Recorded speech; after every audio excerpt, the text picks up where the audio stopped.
Assalamualaikum warahmatullahi wabarakatuh. Selamat pagi.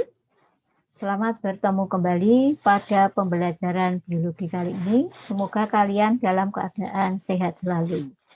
Pada pertemuan yang lalu kita sudah belajar mengenai pertumbuhan primer dan pertumbuhan sekunder.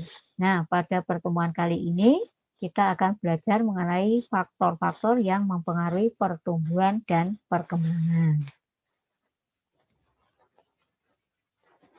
Baik, saya share materi dulu.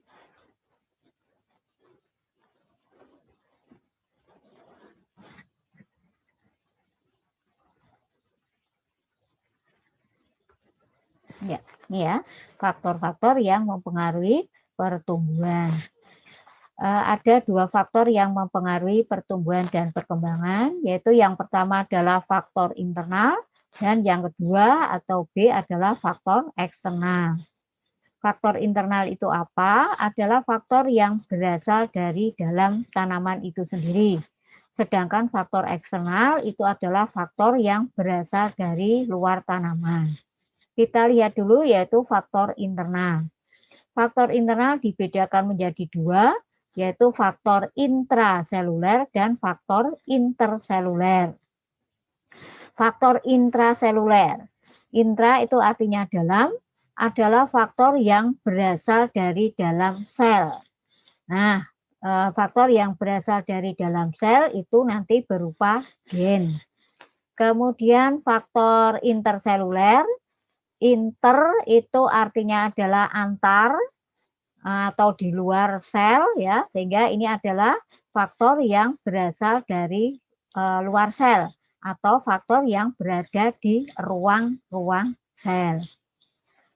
Nah, untuk faktor intraseluler itu berupa gen, tidak kita pelajari lebih lanjut, nanti akan kita pelajari lebih lanjut di bab tersendiri.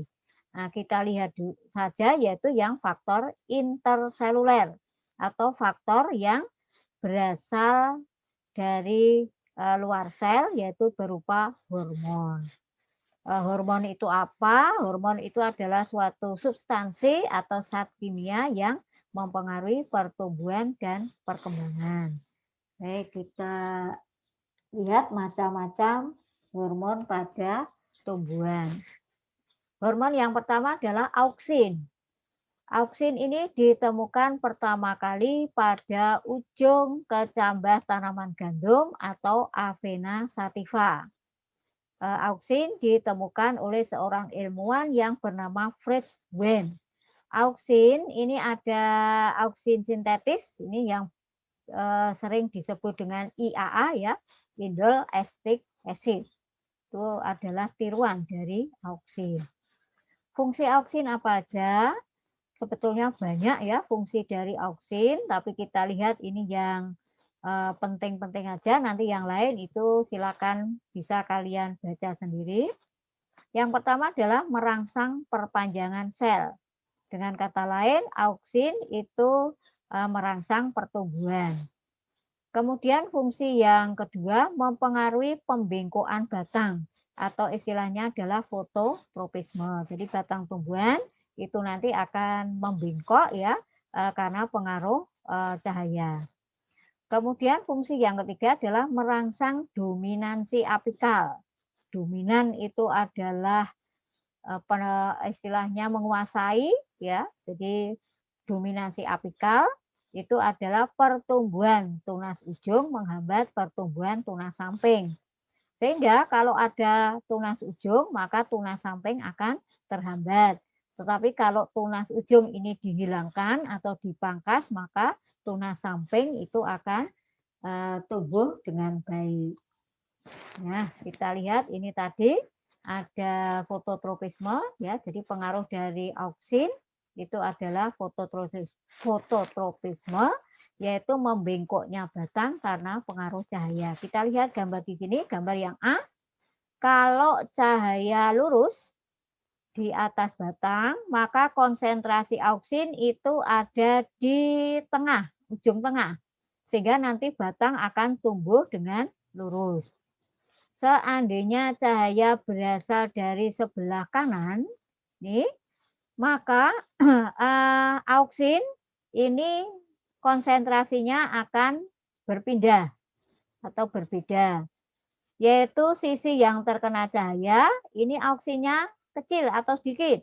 Auksin akan mengumpul pada sisi yang tidak terkena cahaya. Ini ngumpul di sini ya. Nah, dampaknya apa?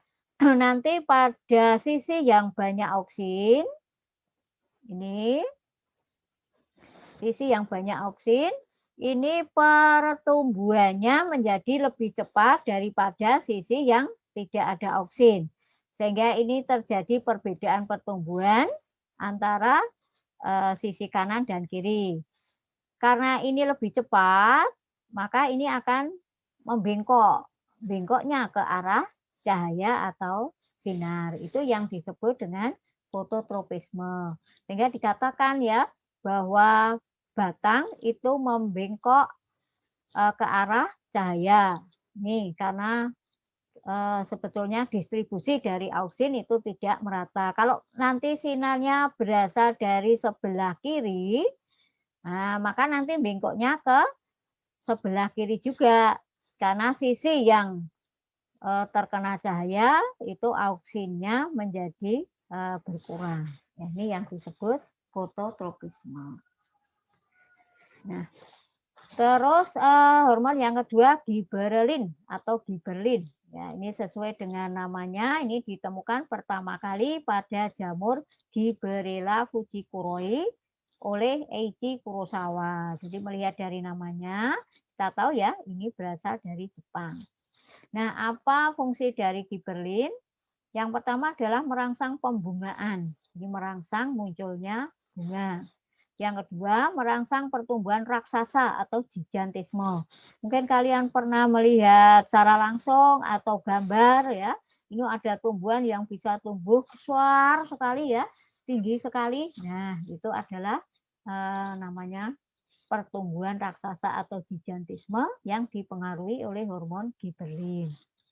Kemudian fungsi yang ketiga merangsang pembentukan buah tanpa biji atau istilahnya partenokarpi. Nah, ini misalnya pada buah semangka, ini sekarang banyak ya semangka tanpa biji, mungkin juga jambu biji yang tanpa biji bisa juga. Nah, apakah ini menguntungkan buah tanpa biji? Ini tergantung dari sudut pandangnya. Kalau dari manusianya tentu saja ini dianggap menguntungkan karena memudahkan dalam mengkonsumsi. Tetapi kalau dari segi tanamannya itu sendiri sebetulnya ini merugikan karena tanaman nanti tidak bisa melakukan reproduksi secara generatif. Terus hormon yang ketiga sitokinin. Fungsinya yaitu yang pertama mempengaruhi pertumbuhan akar. Jadi terutama ini misalnya pada stek batang biar akarnya cepat tumbuh, ini bisa diberi sitokinin. Mempengaruhi pertumbuhan tunas ya, berarti merangsang pertumbuhan tunas, merangsang perkecambahan, pembungaan dan menghambat penuaan sel. Ini berarti menghambat penuaan ya. Kemudian hormon yang keempat adalah kalin. Kalin ini adalah hormon yang mempengaruhi organ tanaman, sehingga ada bermacam-macam kalin sesuai dengan organ yang dipengaruhi. Ada rizokalin, dari kata rizoid, berarti kita bisa langsung menebak ya, ini adalah hormon yang mempengaruhi atau merangsang pertumbuhan akar. Ada kaulokalin, ini merangsang pertumbuhan batang. Antokalin, anto itu bunga, merangsang pembungaan. Filokalin, filoid, nah, itu daun, merangsang pertumbuhan daun. Terus yang selanjutnya ada asam absisat. Fungsinya adalah berperan pada penuaan. Oh, ini malah kebalikan dari sitokinin. Kalau sitokinin tadi menunda ya, kalau ini adalah berperan dalam penuaan, membantu dormansi pucuk atau menghambat pertunasan. Jadi dormansi itu adalah istirahat, artinya asam absisat itu adalah merangsang istirahat atau menghambat pertunasan. memacu sintesis etilen dan menghambat pengaruh giberlin ya. Jadi ini kerjanya berlawanan ya dengan giberlin.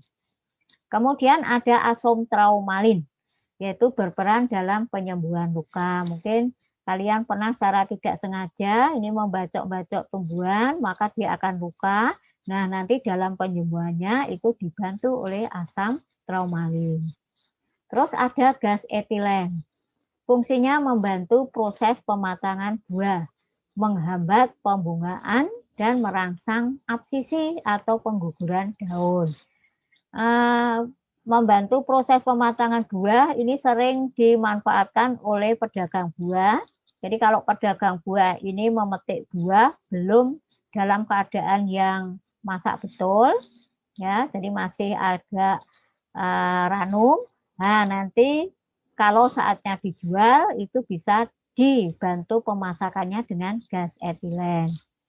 Menghambat pembungaan, berarti ini juga menghambat untuk terbentuknya buah, merangsang absisi, pengguguran daun. Ini misalnya pada musim kemarau, ini kan daun-daun ini sering digugurkan, sengaja digugurkan ya, tujuannya adalah untuk mengurangi penguapan. Nah, ini dirangsang oleh gas etilen.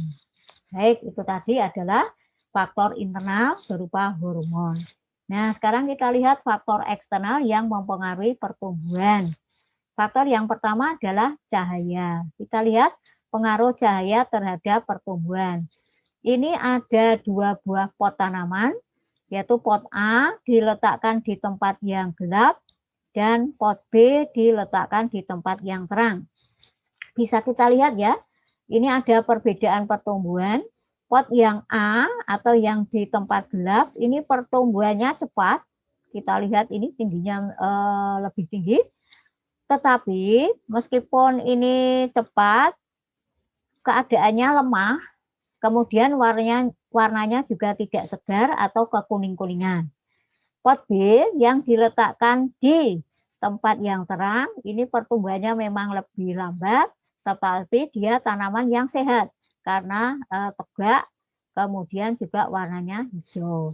Nah, gejala pertumbuhan yang di tempat gelap seperti ini disebut dengan etiolasi.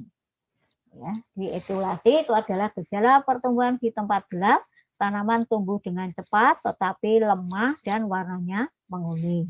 Nah, dari sini kita bisa menyimpulkan bahwa cahaya itu menghambat pertumbuhan. Kemudian faktor yang kedua, suhu. Ini ada 2 tanaman, yaitu tanaman Growallia. Yang pertama ini ditanam pada suhu 10 derajat Celcius, dan yang kedua ini ditanam pada suhu 20 derajat Celcius. Ternyata pertumbuhannya untuk yang suhu 20 derajat Celcius itu lebih baik daripada yang 10 derajat Celcius. Dengan kata lain, ini ada suhu yang baik untuk Growallia itu 20 derajat Celcius. Memang suhu nanti